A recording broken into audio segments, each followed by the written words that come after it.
Bonjour, nous sommes ravis de vous retrouver aujourd'hui pour un nouvel éco-geste. Pour le sujet du jour, nous allons parler de l'impact écologique du streaming.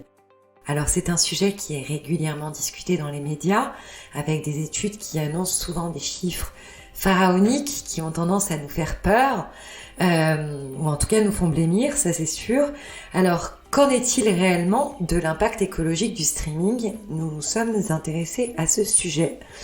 Alors il se trouve que le ministère de l'Environnement allemand a tenté d'apporter des éléments de réponse en publiant les résultats d'une étude menée conjointement avec divers instituts allemands afin d'évaluer ce coût écologique.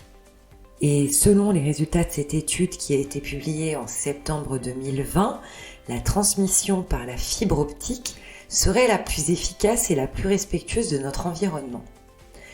En effet, regarder 1 heure de film ou de série en haute définition générerait 2 grammes de CO2 par la fibre optique. En VDSL, une version améliorée de la DSL, la facture doublerait pour passer à 4 grammes par heure. Mais cela reste encore bien plus écologique que de regarder nos vidéos via les réseaux de téléphonie mobile. Il se trouve que sur les réseaux de téléphonie mobile, alors le pire, celui qui a le pire impact, c'est le réseau 3G, qui est déjà vieux d'une bonne vingtaine d'années. Alors en 3G, 1 heure de visionnage en streaming produira 90 grammes de CO2. En 4G maintenant, ce chiffre descendra à 13 grammes de CO2. Donc 3G ou 4G, ce sont encore des réseaux largement employés et utilisés.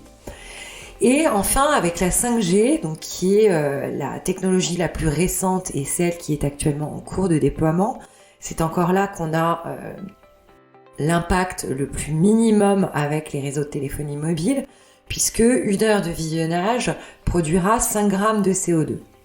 La bonne nouvelle, c'est que la technologie évoluant, elle devient un petit peu plus sustainable. Donc à retenir, pour regarder un film en streaming, on va préférer plutôt utiliser les réseaux de fibre optique ou encore la DSL ou le VDSL.